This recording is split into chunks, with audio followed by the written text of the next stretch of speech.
भारत के राज्य झारखंड में स्थित प्रसिद्ध बैद्यनाथ धाम, जो कि भगवान शिव के 12 ज्योतिर्लिंग में से एक है, यहाँ पर देवगढ़ एयरपोर्ट बनने से आसानी से पहुँच सकते हैं। एक बार अभिमानी रावण ने कैलाश पर्वत से भगवान शिव को हमेशा के लिए अपने साथ जब लंका ले जाने की जिद की, तो भगवान शिव ने कहा कि तुम मुझे लंका तक सीधा लेकर जाओगे, रास्ते में कहीं भी रुके तो मुझे जहाँ रखोगे मैं वहीं स्थापित हो जाऊंगा। लेकिन रावण ने भूलवश शिवलिंग को इस स्थान पर कुछ पल के लिए रख दिया और पवित्र शिवलिंग यहीं स्थापित हो गया। वो सामने शिव और शक्ति दोनों के ही मंदिरों को लाल धागे से बांधा गया है, क्योंकि माता सती के जलते हुए शरीर में से उनका हृदय यहीं पर गिरा था। हमें यहाँ पर शिव और शक्ति दोनों के ही दर्शनों का सौभाग्य प्राप्त हुआ। देवघर में रहने के लिए काफी होटल्स हैं, लेकिन हम यहाँ से 2 घंटे दूर गोड्डा के होटल में स्टे करेंगे, क्योंकि कल हम गोड्डा से आगे मंदार पर्वत और जोगिनी शक्तिपीठ के भी दर्शन करने जाएंगे। गोड्डा जाते हुए हमें रास्ते में देवस्थल त्रिकुट पर्वत भी दिखाई दे रहा है। हम परसों वासुकीनाथ मंदिर और त्रिकुट पर्वत के दर्शन करके ही वापस दिल्ली जाएंगे। तो हम रास्ते में खड़े होकर, क्योंकि बारिश बहुत हो रही है और अंधेरा भी है, तो हम ये कुल्हड़ वाली चाय पी रहे हैं। तो अभी हमारे जो साथी हैं, जो ड्राइवर हैं, उनसे पूछेंगे कि ये कौन सी जगह है, क्योंकि बाहर तो कुछ दिख नहीं रहा है। ये जगह जो भी है, यहाँ पे बाइफरकेट हो रहा है। एक रोड भागलपुर जा रही है, एक रोड दुमका को जा रही है। वैसे ये जो हमें कुल्हड़ वाली चाय जो पी रहे हैं, मुझे तो ऐसा लग रहा है जैसे दूध को जला के बनाई है, लेकिन वो बोल रहे हैं कि यहाँ का ये फ्लेवर है, जले हुए दूध का फ्लेवर, जले हुए दूध के फ्लेवर वाली चाय पी रहे हैं। क्या बात है। हमारा मानना है कि देवों के दर्शन नसीब से ही होते हैं। हम उनकी नगरी में तभी कदम रख पाते हैं जब देव हमें बुलाते हैं। सो हमारी व्यूअर्स से रिक्वेस्ट है कि इस सौभाग्य भरी यात्रा में हमारे साथ बने रहें और सभी देव स्थलों के दर्शनों का सौभाग्य जरूर प्राप्त करें। अगर आपको हमारा चैनल पसंद आ रहा है तो प्लीज लाइक, शेयर और सब्सक्राइब जरूर करें।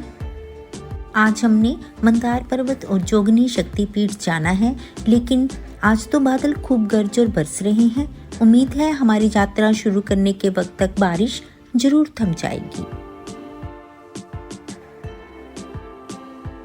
बारिश रुक गई है, सो हम भी मंदार पर्वत की तरफ चल पड़े हैं। देवताओं और राक्षसों के बीच हुए युद्ध में समुद्र मंथन मंदार पर्वत से हुआ था। वैसे तो मंदार पर्वत को समुद्र में होना चाहिए था, लेकिन कहते हैं कि उस समय पर्वतों के पास उड़ने की शक्ति होती थी, सो मंदार पर्वत उड़कर इस स्थान पर स्थापित हो गया। मंदार पर्वत के शुरू में पवित्र तालाब के बीच लक्ष्मी नारायण का मंदिर दिखाई दे रहा है और यहाँ पर देवताओं और राक्षसों के बीच हुए समुद्र मंथन को भी दर्शाया गया है।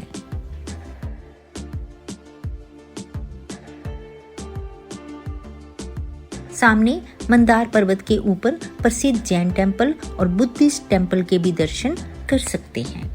बिहार के बांका जिले में स्थित मंदार पर्वत से जब समुद्र मंथन किया गया तो 14 रत्न, अमृत और विष प्राप्त हुए। विष का पान भगवान शिव ने किया और अमृत पान देवताओं ने किया।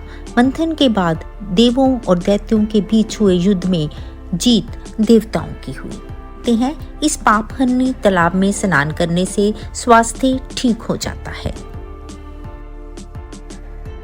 पर्वत के ऊपर तक सीढ़ियों से या रोपवे से जा सकते हैं, परंतु अगर तेज हवा चलने लगे तो रोपवे को बंद कर दिया जाता है।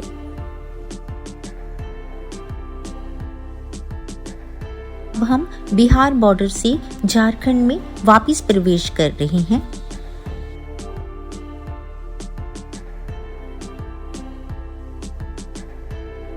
तो सामने अदानी का पावर प्लांट भी नजर आ रहा है। गोड्डा से 15 किलोमीटर दूर महायोगिनी शक्तिपीठ है। पहले कहा जाता था कि 51 शक्तिपीठ हैं, परंतु मां सती की 22 यांग यहीं पर गिरी थी, सो ये 52वां गुप्त शक्तिपीठ है। मां के दर्शन करके उनका आशीर्वाद लिया और अब हम मंदिर के बाईं तरफ ऊपर पहाड़ी पर स्थित गुफा में भी मां के दर्शन करने जा रहे हैं। ऊपर टॉप पर है और काफी सीढ़ियां भी हैं।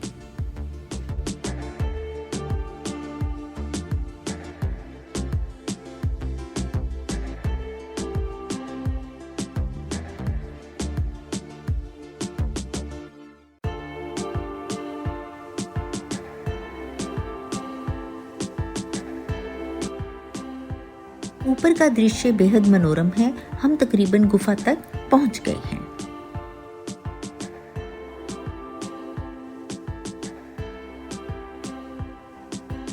अब हम इस संकरे रास्ते से गुफा में प्रवेश कर रहे हैं। गुफा का रास्ता बेहद जटिल है और अंधेरा है। सावधानी से गुफा के भीतर उतरकर माँ का आशीर्वाद लिया। बारिश ने भीतर के पत्थरों को भी काफी स्लिपरी बना दिया है। हाँ जी, आप कहाँ से हैं? बताइए। मैं तो बिहार के भागलपुर डिस्ट्रिक्ट से हूँ। अच्छा अच्छा। फिर 35 प्रखंड हुआ और 12 गांव हुआ। माता के दर्शन अच्छे हो गए? बहुत अच्छे से, मैं पहले भी बहुत बार आया हूँ। ओके। ये स्लिपरी था अंदर काफी इस समय, क्योंकि बारिशों का हाँ था, इसके कारण लग रहा था स्लिपरी है। और ये आपके साथी हैं? हाँ, ये मेरी वाइफ है, ये दोनों मेरी साली है, वो बेटा है। हाँ बेटे, अखिल केजरीवाल, दर्शन हुए अच्छे माता के? बोलो बोलो। और तुम्हें ये लोकेशन कैसी लग रही है? देखो कितनी खूबसूरत लोकेशन है। अच्छा लग रहा है ना? इस समय तुम कितनी ऊंची हिल पे हो। देखो देखो, ये तुम्हारे ऊपर देखो, ऊपर कितना ऊंचा पहाड़ है। अच्छा लग रहा है? एक बार ऐसे कर लो, जय माता दी, जोर से बोल लो, जय माता दी। माँ के दर्शन करके वापिस गोड्डा में अपने होटल की तरफ चल पड़े हैं। आज हमारी दोपहर की देवघर से दिल्ली की वापसी फ्लाइट है। हम पहले वासुकीनाथ टेम्पल जाएंगे और फिर त्रिकुट पर्वत के दर्शन करके एयरपोर्ट ठीक समय पर पहुंच जाएंगे, यही आशा करते हैं। झारखंड के प्रसिद्ध मंदिरों में से एक बाबा वासुकीनाथ मंदिर, यहाँ पर भगवान शिव जी को नागेश के रूप में पूजा जाता है। समुद्र मंथन के दौरान मंदार पर्वत को मथनी और वासुकी नाग को रस्सी के रूप में इस्तेमाल किया गया था। देवघर में पहले बाबा बैद्यनाथ धाम के दर्शन करने के पश्चात ही वासुकीनाथ धाम के दर्शन करने चाहिए। बोलो वासुकीनाथ बाबा की जय। जय वासुकीनाथ।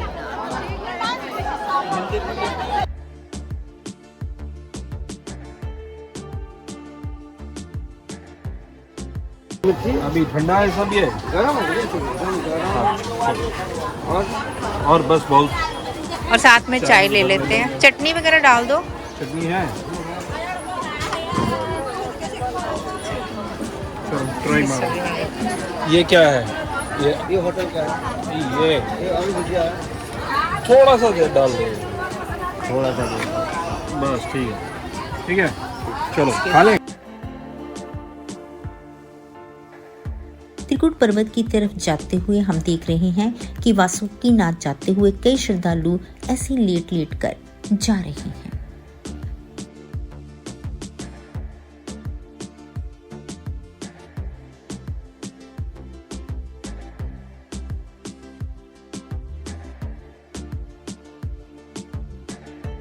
बादलों से घिरा त्रिकुट पर्वत दूर से काफी मनोरम लग रहा है। कहा जाता है कि जब रावण की भूलवश शिवलिंग लंका की बजाय देवघर में स्थापित हो गया तो जिद्दी रावण ने इसी पर्वत पर दोबारा शिवलिंग को लेकर जाने की घोर तपस्या शुरू कर दी। तब त्रिदेव इस पर्वत पर प्रकट हुए और रावण को समझाया। इस पर्वत के 3 शिखर है, जिसे ब्रह्मा, विष्णु और महेश के मुकुट के तौर पर जाना जाता है, इसलिए इसे त्रिकुट पर्वत कहते हैं। इसकी ऊपर की चोटियों पर काफी ढलान है, सो ट्रैकिंग करनी काफी जोखिम भरी है। सो यहाँ पर रोपवे से जा सकते हैं, लेकिन पिछले वर्ष हुए रोपवे हादसे में कुछ लोगों की मृत्यु के बाद आज तक रोपवे को बंद ही रखा गया है। शिव टेम्पल में शिवलिंग के दर्शन करके जड़ी बूटियां मिले हुए झरने के पानी को भी प्रसाद के रूप में ग्रहण किया।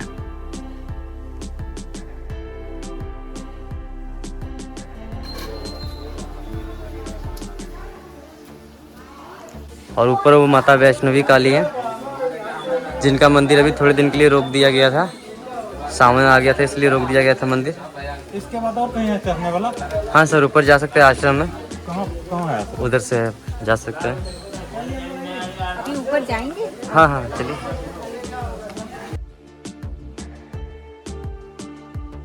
पूरे रास्ते में बंदरों की अनेकों टोलियां घूम रही हैं। ये संकट मोचन हनुमान जी है। ये गुफा के अंदर जा रहे हैं।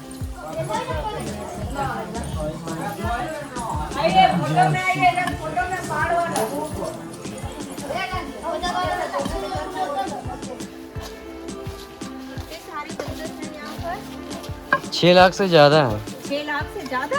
हाँ। क्या बात है। आय आय आय, ये मोटा वाला आ गया ना, इसलिए किसी को सटने नहीं देगा ये। आय आय आय आय आय, चलिए। हम ऊपर आश्रम देखने जा रहे हैं, फिर हम नीचे पताल कुआं भी देखने जाएंगे।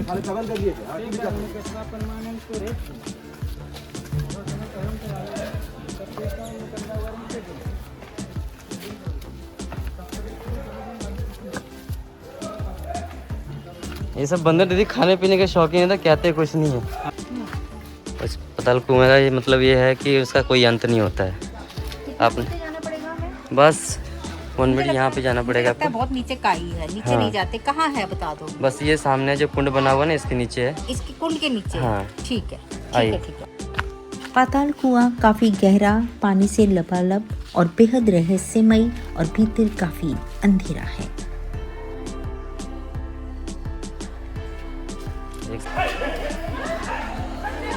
हाँ अगर जी। रोपवे चल रहा होता तो फिर ऊपर तक जा सकते। हाँ, अगर रोपवे चल सकता है तो आप देख सकते हैं। शालिग्राम पत्थर है, रावण गुफा है, ओके। सीता माता का दीप है। लेकिन अभी रोपवे बंद है, एक्सीडेंट के चलते हैं ना। रोपवे बंद है, इस करके आप नहीं जा पाए वहाँ तक। जो रामायण में जटाओं के साथ युद्ध हुआ था इसी पर्वत पे हुआ था। जैसे कि आप देख रहे थे अभी ऊपर जाते चोटी पे, तो जो यहाँ का बदल है, बदल के बीच हम दोनों आप लोग जाते हैं, दिखाई नहीं देता बदल से। और ये हम कितने फीट ऊपर आए हैं? 2000 फीट ऊपर आए थे। 2000 फीट ऊपर आए हैं। ठीक है। और अगर हम ऊपर तक जाते ना तो ऊपर पूरे बादल ही बादल। बादल ही बादल थे। बादल का आनंद लेने के लिए बहुत लोग टूरिस्ट आते हैं, जो कि अभी रोपवे चल नहीं रहा है, इस वजह से आनंद नहीं ले पा रहे हैं काफ़ी लोग।